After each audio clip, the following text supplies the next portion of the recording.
नमस्ते। जन्मदिन एक बहुत ख़ास दिन है। आज मेरे जन्मदिन पर मैं एक बहुत शुभ संयोग गुरु मार्स संयोग पर बात करूंगा। जन्मदिन एक बहुत ख़ास दिन है क्योंकि यह वह दिन है जब आपको इस मानव रूप में आने और जो करना है वह करने का अवसर मिला। हमेशा याद रखें, वह आदमी या वह महिला भाग्यशाली नहीं है जो वह सब कुछ पाता है जो वह चाहता है। इसके बजाय वह व्यक्ति भाग्यशाली है जो वह करता है जो करना आवश्यक है। और यही नीम करोली बाबा कहते हैं, वह व्यक्ति भाग्यशाली है जो बस आता है और जो करना है वह करता है।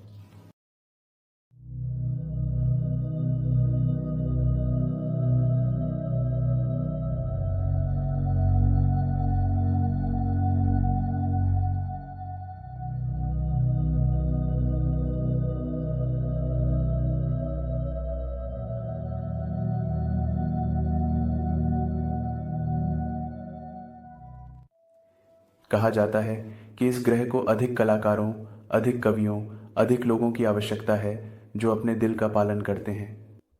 और यह सच है।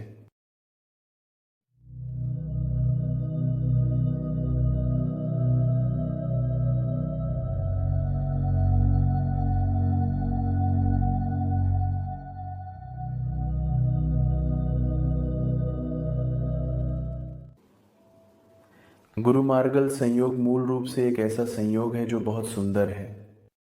यह सकारात्मकता से भरा हुआ है। मूल रूप से यह एक प्रेरणादायक संयोग है।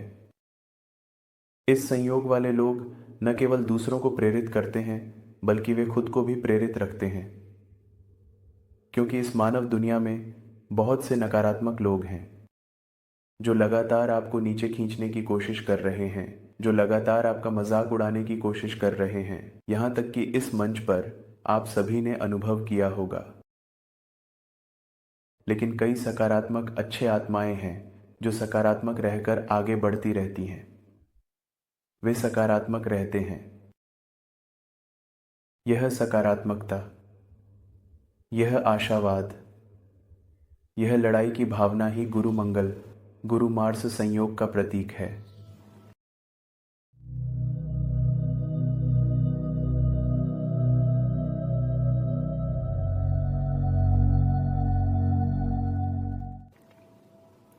हमेशा याद रखें, किसी को जीवन का उद्देश्य कभी नहीं खोजना चाहिए, क्योंकि जीवन स्वयं आपको प्रेरित करता है। इसीलिए उद्देश्य खोजने की कोई आवश्यकता नहीं है। आप इसीलिए पैदा हुए हैं क्योंकि एक उद्देश्य है। आप केवल संयोग से नहीं पैदा हुए हैं। किसी उद्देश्य को प्रकट करने के लिए ब्रह्मांड चाहता है। वह उस उद्देश्य को आपके माध्यम से पूरा करना चाहता है।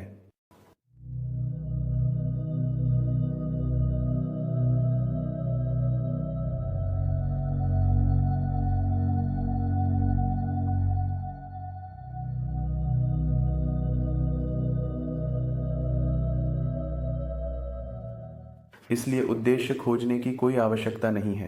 आप पहले से ही खेल में हैं। आप पहले से ही कहानी में हैं। आप पहले से ही नदी के साथ बह रहे हैं। और यही कारण है कि मैं कहता हूं कि नदी की तरह बनो। नदी गंतव्य की परवाह नहीं करती। नदी बस बहती रहती है। बस नदी की तरह बनो, बहते रहो और गंतव्य आएगा।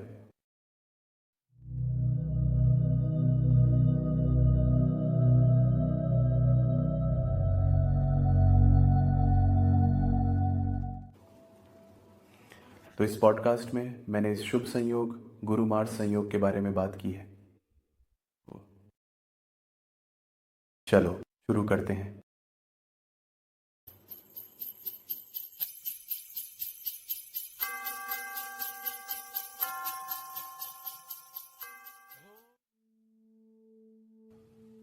आज मेरे जन्मदिन पर मैं गुरु मार्स संयोग के विषय पर बात करना चाहूंगा, जो एक सुंदर शुभ संयोग है। यह सबसे सुंदर संयोगों में से एक है। यह एक ब्राह्मण और एक क्षत्रिय के एक साथ आने की तरह है। दूसरे शब्दों में यह ज्ञान और लड़ाई की भावना के एक साथ आने की तरह है, और यह मुझे भगवान परशुराम की याद दिलाता है। भगवान परशुराम एक माँ के पुत्र थे जो एक क्षत्रिय थी, और एक पिता जो एक ब्राह्मण थे। भगवान परशुराम इस बात का सबसे अच्छा उदाहरण है कि जब एक महान ब्राह्मण और एक महान क्षत्रिय एक साथ आते हैं तो क्या हो सकता है। ब्राह्मण का मतलब सबसे शुद्ध सात्विक प्रबुद्ध अवस्था है, और क्षत्रिय का मतलब बहादुर योद्धा है। गुरु या बृहस्पति एक ब्राह्मण का संकेत देते हैं, जबकि मंगल एक योद्धा का संकेत देता है। यह एक सुंदर संयोग है।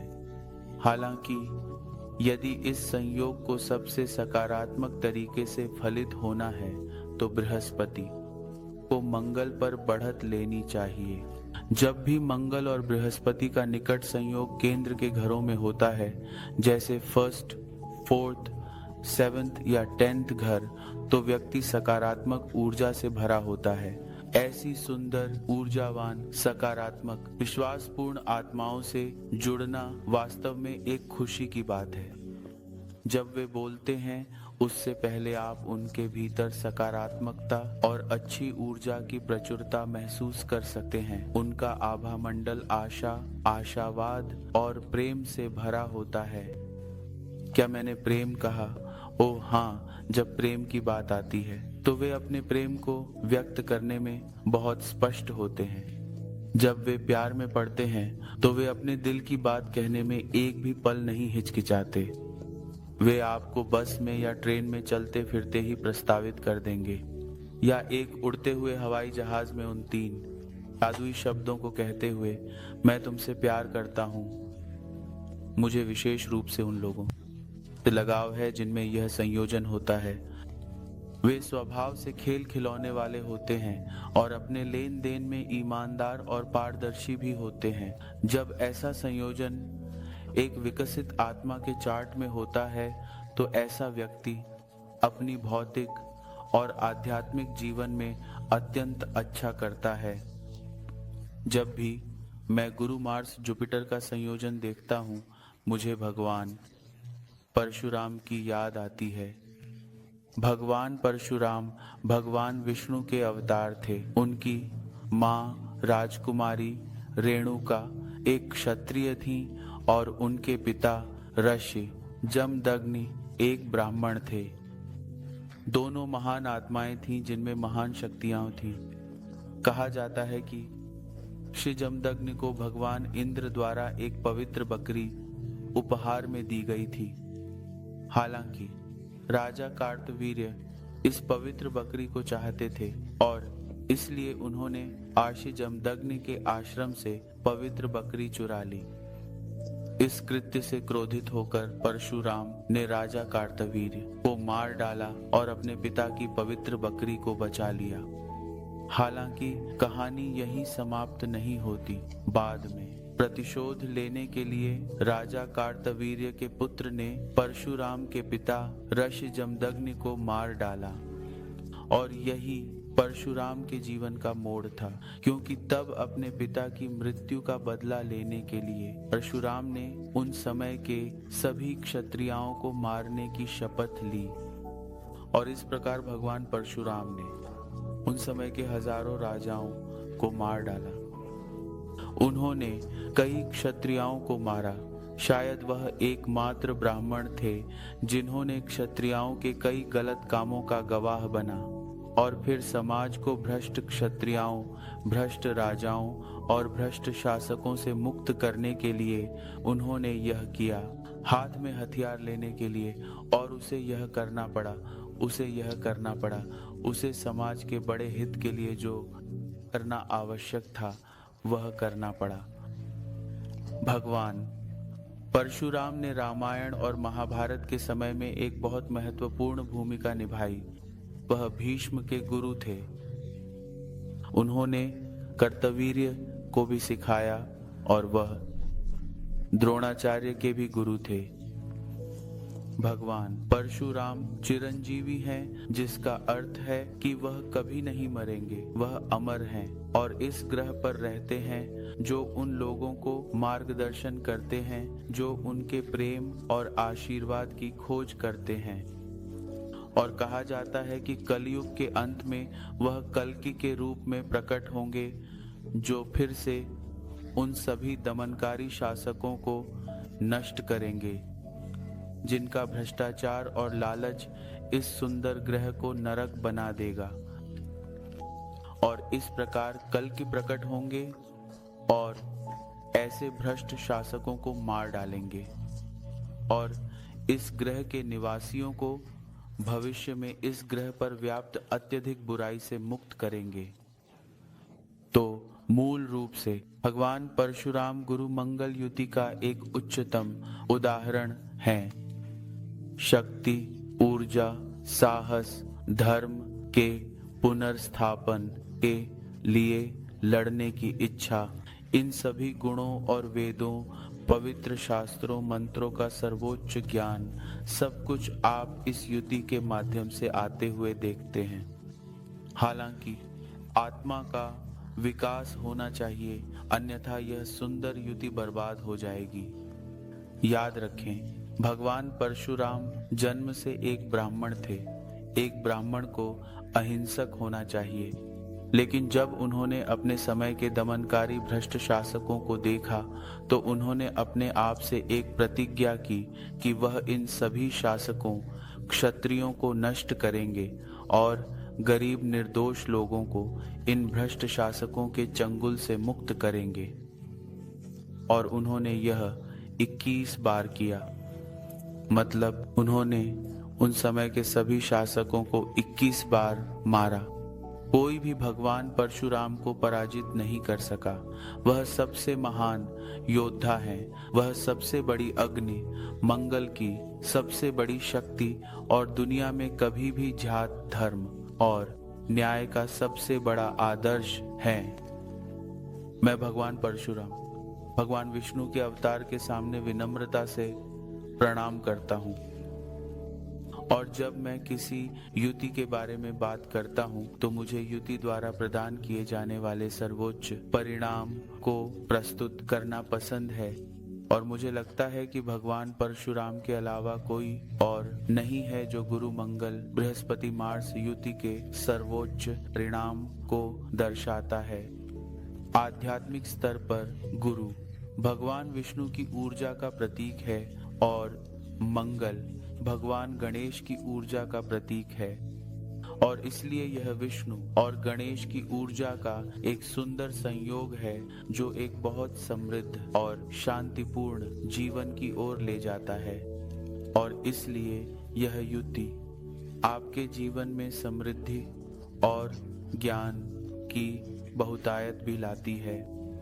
मैं व्यक्तिगत रूप से हमेशा इस युति को लक्ष्मीदायक मानता हूँ, जिसका अर्थ है कि इस युति वाले व्यक्ति को जीवन के किसी न किसी चरण में समृद्धि का आशीर्वाद मिलेगा, बशर्ते वह सस्ता या अपमानजनक व्यक्ति न हो और उसकी कुंडली में एक निश्चित उच्च गुणवत्ता होती है। इस युति वाले पुरुष एक बुद्धिमान योद्धा की तरह होते हैं। और जब महिलाओं की बात आती है तो मैं कहूँगा कि इस युति वाली महिला अपने परिवार के लिए एक आशीर्वाद होती है। बेशक उसकी समग्र कुंडली की गुणवत्ता अच्छी होनी चाहिए। वास्तव में मुझे इस युति वाली महिलाएं पसंद हैं क्योंकि सामान्यतः मैंने पाया है कि वे संकीर्ण माइंडेड नहीं होती हैं और आमतौर पर एक स्वतंत्र आत्मा होती है जो खुलकर अपने आप को व्यक्त करना पसंद करती है। और वे उन उदास अंतर्मुखी वृश्चिक की तरह रहस्यवादी नहीं होती हैं। मंगल गुरु की युति उत्तम है जब आप मेष लियो धनु लग्न पर जन्म लेते हैं या जब आप कर्क वृश्चिक मकर या मीन लग्न पर जन्म लेते हैं। यह सुंदर युति तब खिलती है जब यह मेष वृश्चिक धनु या मीन राशि में होती है। हालांकि जब यह युति कर्क या मकर में होती है तब भी यह अच्छी होती है, क्योंकि भले ही मंगल कर्क में कमजोर होता है, गुरु कर्क में उच्च होता है, और इस प्रकार गुरु मंगल की कमजोरी को समाप्त कर देता है। और जब यह युति मकर में होती है तब भी यह अच्छी होती है, क्योंकि भले ही गुरु मकर में कमजोर होता है, मंगल मकर में उच्च होता है। इसलिए दोनों परिदृश्यों में दोनों ग्रह एक दूसरे की मदद करते हैं ताकि कमजोरी का दोष समाप्त हो सके। ज्योतिष की भाषा में ऐसी चीज को नीचा भंग योग आ जाता है। नीचा भंग योग तब होता है जब एक संयोग में एक ग्रह उच्च और दूसरा दुर्बल होता है। सरल शब्दों में एक ग्रह एक खोया हुआ व्यक्ति है, जबकि दूसरा ग्रह दिव्य गुरु है। तो जब आप गुरु के साथ होते हैं तो आप जानते हैं कि भले ही आप खो गए हों, आप रास्ता पाएंगे, क्योंकि आप गुरु के साथ हैं। हमेशा याद रखें, जब आप गुरु के प्रति समर्पित होते हैं तो आपके पास और कुछ करने को नहीं होता। आप बस वही करते हैं जो करना आवश्यक है, और फिर चाहे वह ध्यान हो, चाहे जप हो, सब कुछ अपने आप होता है। क्योंकि आप ध्यान करते हैं, आप जप करते हैं, लेकिन आप यह एक कर्ता के रूप में नहीं करते। आप यह सर्वोच्च समझ के साथ करते हैं कि यह दयालु गुरु है जो इसे कर रहा है, और आप केवल एक उपकरण, एक माध्यम हैं। यही बात भगवान कहते हैं। भगवान रामायण महावीर कहते हैं, करो लेकिन कर्ता मत बनो। और यह केवल तब संभव है जब आप अपने आप को समर्पित करते हैं।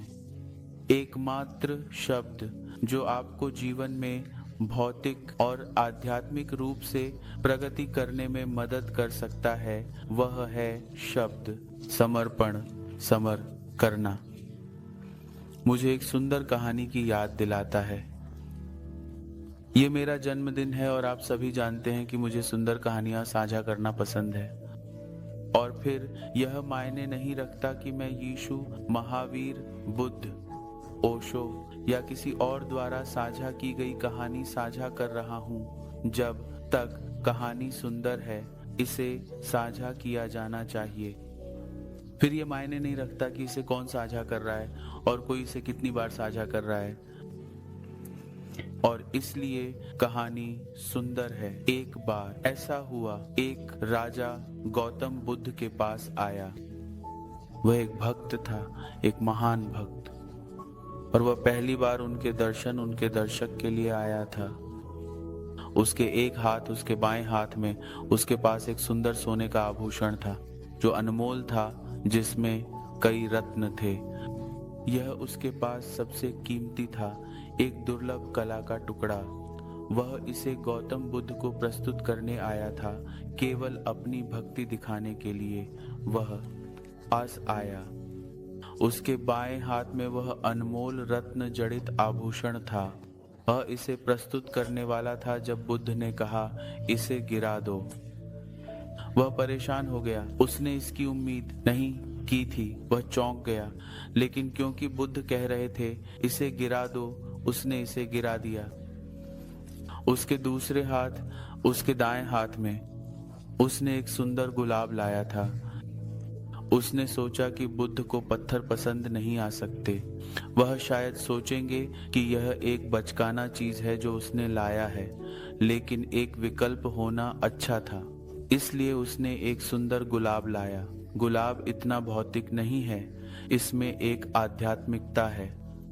अज्ञात का कुछ वहां है, और बुद्ध को यह पसंद आ सकता है, क्योंकि वह कहते हैं कि जीवन परिवर्तनशील है और फूल सुबह में होता है और शाम को यह नहीं रहता। यह दुनिया में सबसे परिवर्तनशील चीज है। तो उसने अपना दूसरा हाथ बुद्ध के सामने रखा और वह फूल प्रस्तुत करना चाहता था जब बुद्ध ने फिर से कहा, इसे गिरा दो। फिर वह बहुत परेशान महसूस करने लगा। अब उसके पास प्रस्तुत करने के लिए कुछ नहीं था, लेकिन जब बुद्ध ने फिर से कहा कि इसे गिरा दो, उसने इसे गिरा दिया। फिर अचानक वह मैं के प्रति जागरूक हो गया। उसने सोचा, मैं चीजें क्यों प्रस्तुत कर रहा हूँ जब मैं खुद को प्रस्तुत कर सकता हूँ। जब वह जागरूक हुआ, दोनों हाथ खाली होने पर उसने खुद को प्रस्तुत किया, लेकिन बुद्ध ने फिर से कहा, इसे गिरा दो। अब उसके पास गिराने के लिए कुछ नहीं था, सिर्फ खाली हाथ, और बुद्ध ने कहा, इसे गिरा दो। महाकश्यप, सारिपुत्र, आनंद और उसके अन्य शिष्य वहां थे और वे हंसने लगे। व्यक्ति को यह एहसास हुआ कि मैं अपने आप को आपके सामने प्रस्तुत करता हूँ। कहना भी अहंकारी है, यह कहना भी कि अब मैं यहाँ हूँ और मैं आपको समर्पित करता हूँ, समर्पण नहीं है। आपको यह नहीं कहना चाहिए कि मैं समर्पित हूँ, क्योंकि तब मैं बना रहता है। समर्पण स्वाभाविक रूप से होता है जब आप अपने जप पर ध्यान केंद्रित करते हैं। यह जप के दिव्य मार्ग के माध्यम से है कि एक दिन आप स्वाभाविक रूप से समर्पित होते हैं। ये बस इस तरह है जैसे पानी पानी में मिल जाता है और फिर आप ये नहीं बता सकते कि कौन कौन है।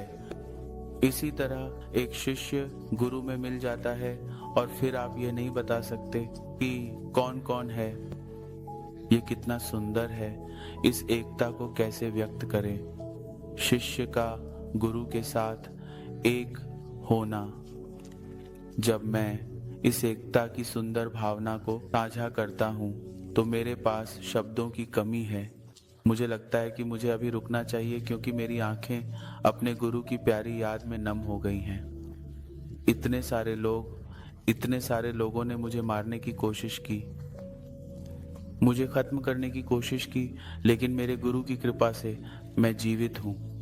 और न केवल जीवित, बल्कि मुस्कुराते हुए, देखभाल करते हुए और आप सभी के साथ उसकी इच्छा के सभी शब्द साझा करते हुए, ज्ञान व प्रेम जिसमें वह भरा हुआ है।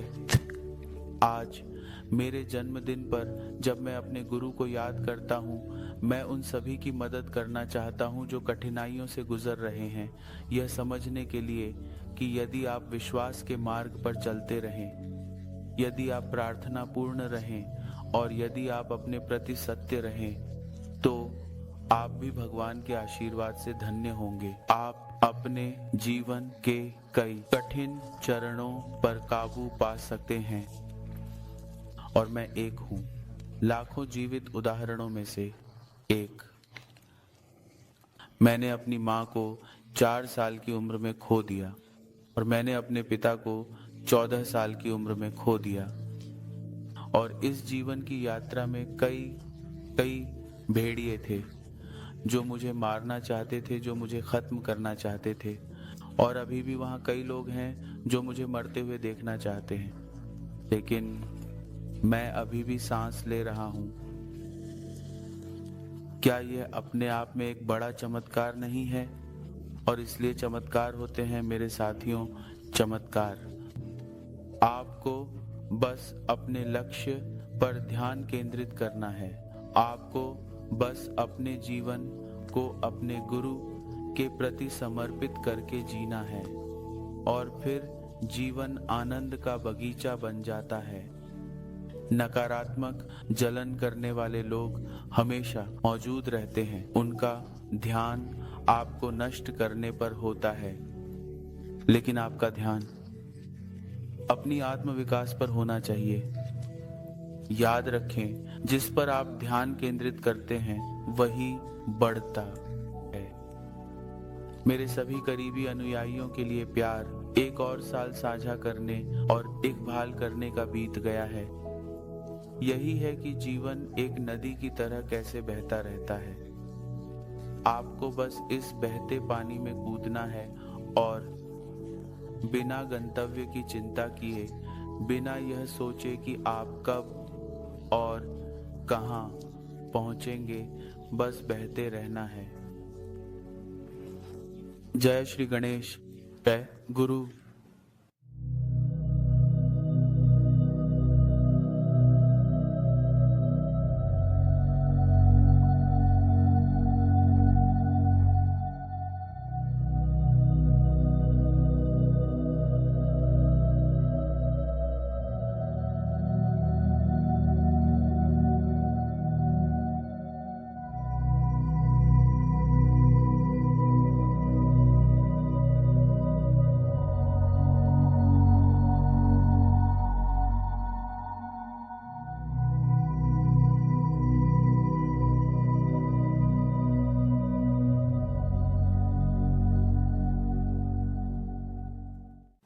ओम गम गणपतये नमः। ओम गम गणपतये नमः।